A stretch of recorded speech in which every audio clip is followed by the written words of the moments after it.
Utilisation certificate ద్వారా జనాలకు అర్థం కావాలంటే ఏంటి ఏం వెల్లడవుతుంది, అది ఇవ్వకపోవడం వల్ల నష్టం ఏంటి? ఇస్తే వెల్లడవుతుంది.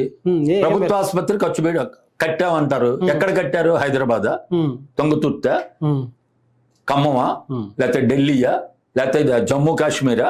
కట్టింది ఉందా లేదా తెలిసిపోతుంది. Utilisation certificate. మీరు భవనాలు నిర్మించడానికి మేము ఇంత మీకు 10,000 కోట్లు ఇచ్చాం. దేనికి ఖర్చు చేశారు అనేది డీటెయిల్స్. 10,000 కోట్లలో మీరు ఆ భవనాలకు ఎంత ఖర్చు పెట్టారు నిర్మించడానికి? లేదు ఆరోగ్య కేంద్రాల ఆధునీకరణకి ఎంత ఖర్చు పెట్టారు? లేదు ఆరోగ్య కేంద్రాలలో ఎక్విప్మెంట్ కి మీరు ఎంత ఖర్చు పెట్టారు? మందులకి ఎంత ఖర్చు పెట్టారు? లేదు ఆరోగ్య కార్యకర్తలను నియమించడం ద్వారా ఎంత ఖర్చు అయింది? ఇది కదా యూటిలైజేషన్ సర్టిఫికేట్ లో ప్రతిదీ చూపిస్తాం. అంటే మీరు నాకు 10,000 కోట్లు ఇచ్చారు, ఆ 10,000 కోట్లు నేను ఈ రూపంలో ఖర్చు పెట్టాం అని ఇస్తారు. దాన్ని ఆడిట్ చేసేది controller auditor general of India, CAG. అది రాజ్యాంగబద్ధంగా పనిచేస్తుంది. ఇక్కడ దురదృష్టం ఏంటనంటే మోడీ గారికి అదృష్టం దురదృష్టం నమ్మకపోయినా అది పార్లమెంటరీ పద్ధతుల ప్రకారం అది ప్రతిపక్ష నాయకుడు ఉంటారు. ప్రతిపక్ష పార్టీ నాయకుడు ఉంటాడా లేదా ప్రతిపక్ష పార్టీ తాలూకా ఎంపీని నియమిస్తారు CAGకి. అది వీళ్ళకి సమస్య అయి ఉండాలి మరి. ఎందుకంటే మోడీ గారిలో ప్రత్యేకత ఉంది. ఏదైతే రాజ్యాంగబద్ధంగా తనకు అడ్డంకి ఉంటుందో అది ఆయన నామినేట్ చేయరు, లేదంటే ఎలక్ట్ కూడా చేయరు. మీకు లోక్సభ స్పీకర్ ఉన్నారు, డిప్యూటీ స్పీకర్ ఎక్కడున్నారు? ఎందుకు లేరు? 10 ఏళ్ల నుంచి లేరు. ఎందుకంటే మోడీ గారికి అది ఇబ్బంది. ఎందుకంటే పార్లమెంటరీ సాంప్రదాయాల ప్రకారం డిప్యూటీ స్పీకర్ని ప్రధాన ప్రతిపక్షానికి కేటాయించాలి, లేదా ప్రతిపక్షానికి కేటాయించాలి. కేటాయిస్తే మళ్ళీ ఈయనకి ఇబ్బంది కదా. మరి మీరు అలా తీసుకోండి. ఇప్పుడు ప్లానింగ్ కమిషన్ రద్దు. దేనికి ప్లానింగ్ కమిషన్? ఎందుకు రద్దు చేశారు? ఇప్పుడు కాదు, వచ్చిన కొత్తలోనే రద్దు చేశారు. నీతి ఆయోగ్ పెట్టారు. ఏంటి దీనికి? నీతి ఆయోగ్కి ఏమి బాధ్యత ఉంది? ప్లానింగ్ కమిషను రాజ్యాంగం ప్రకారం వచ్చింది. ఆ ప్లానింగ్ కమిషన్ ఫాలో అప్ చేస్తుంది. ఒక 5 ఏళ్ళు ప్రణాళిక ఉంటుంది, పంచవర్ష ప్రణాళిక అని చెప్పినని. అది సోవియట్ యూనియన్ నుండి తీసుకొని ఇక్కడ అమలు చేసింది. పంచవర్ష ప్రణాళికల వలన అనేక రూపాల్లో భారతదేశం అభివృద్ధి చెందింది. దానికి బాధ్యత ఉంది. కానీ నీతి ఆయోగ్ ఏముంది? ఈ రోజు లెక్క చెప్తారు, రేపు లేదు.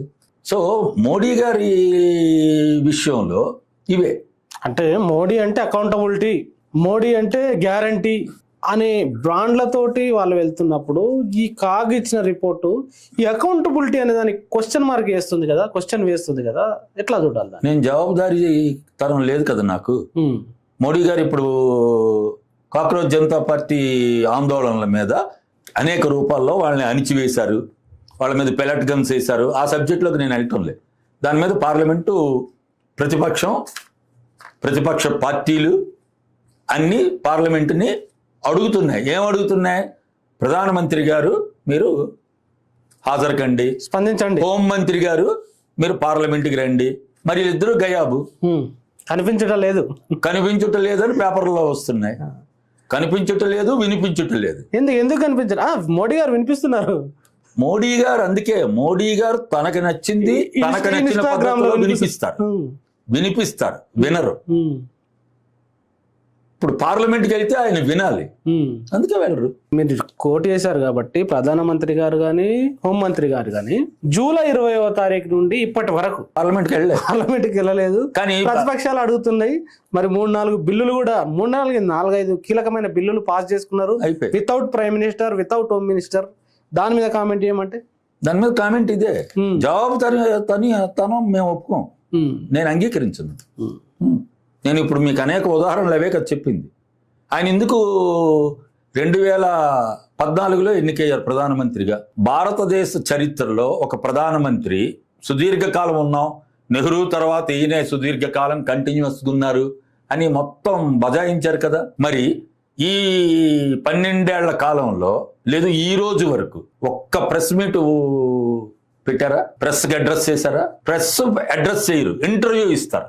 ఇంటర్వ్యూ అని అంటే నాకు నచ్చింది చెప్తాను, నాకు నచ్చిన వాళ్ళని పిలుస్తాను. ప్రెస్ మీట్ అలా కాదు. ప్రెస్కి సంబంధించిన వాళ్ళందరూ ప్రధానమంత్రి ఇప్పుడు మీకు ముఖ్యమంత్రులే ప్రెస్ మీట్ పెడుతున్నారు కదా. రేవంత్ రెడ్డి గారు అయితే రెగ్యులర్గా పెడుతున్నారు. మరి ప్రెస్ వాళ్ళు అడిగిన ప్రశ్నలకి సమాధానం ఇస్తున్నారు. అంతెందుకు మొన్న పేపర్లో వచ్చే అంతర్జాతీయ పేపర్లలో డైరెక్ట్గా భారతదేశ ప్రధాని ప్రెస్ వాళ్ళు అడిగితే ప్రశ్నలకి సమాధానం చెప్పకుండా పారిపోయారని చెప్తున్నాను.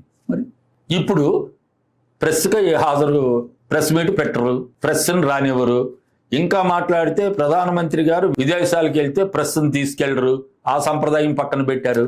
ఇప్పుడు పార్లమెంట్లో ఆయన రారు, మాట్లాడరు.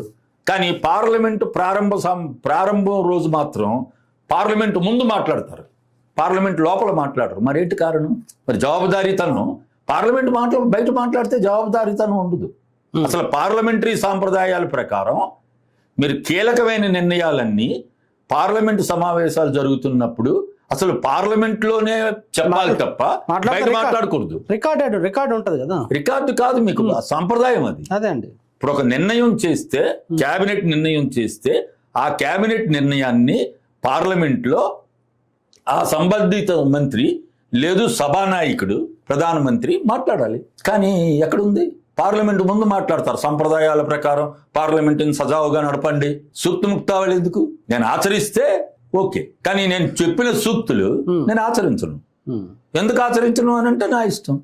నన్ను ప్రజలు ఎన్నుకున్నారు, అదొకటి ఉంది. 144 కోట్ల మంది నన్ను ఎన్నుకున్నారు. ఆయనకి ఎంతమంది ఓటేశారో చెప్పరు భారతీయ జనతా పార్టీ. కానీ 140 కోట్లకి ప్రధానమంత్రిని నేను. అసలు భారతదేశ ప్రధానమంత్రిని మీరు ఇట్లా మాట్లాడతారా? మీకు లేటెస్ట్ ఏముంది? 15 ఏళ్ల అమ్మాయిని ఆమె ఏదో కామెంట్ చేసిందని ఈయన వాళ్ళ మీద అటాక్. వాళ్ళ మదర్ ఓపెన్ గా చెప్పారు, మా అమ్మాయి బహిరంగంగా క్షమాపణ చెప్పింది, అయినా మీరు వేధిస్తున్నారు, వేధింపులు ఆపండి. ఎవరు వేధిస్తున్నారు? మరి ఎవరు వేధిస్తున్నారు? మరి పట్టుకోవాలి కదా, మీరు పట్టుకోవాలి కదా. మరి అదే కదా ప్రభుత్వం నిఘా. వీళ్ళ ప్రభుత్వ నిఘా, ప్రభుత్వంకి ఇన్ని ఇంటెలిజెన్స్ శాఖలు, ఇంత యంత్రాంగం, భారతదేశం 4వ ఆర్థిక శక్తిగా వచ్చేసింది. 3 వచ్చేస్తాం, 2 వచ్చేస్తాం అని చెప్తున్నారు. మరి అటువంటి భారతదేశానికి మీరు ప్రధానమంత్రిగా ఉండి ప్రభుత్వాన్ని 3వసారి ఎన్నికై నడుపుతుంటే మీ జవాబుదారీతనం ఎక్కడుంది మీరు అడిగిన దానికి?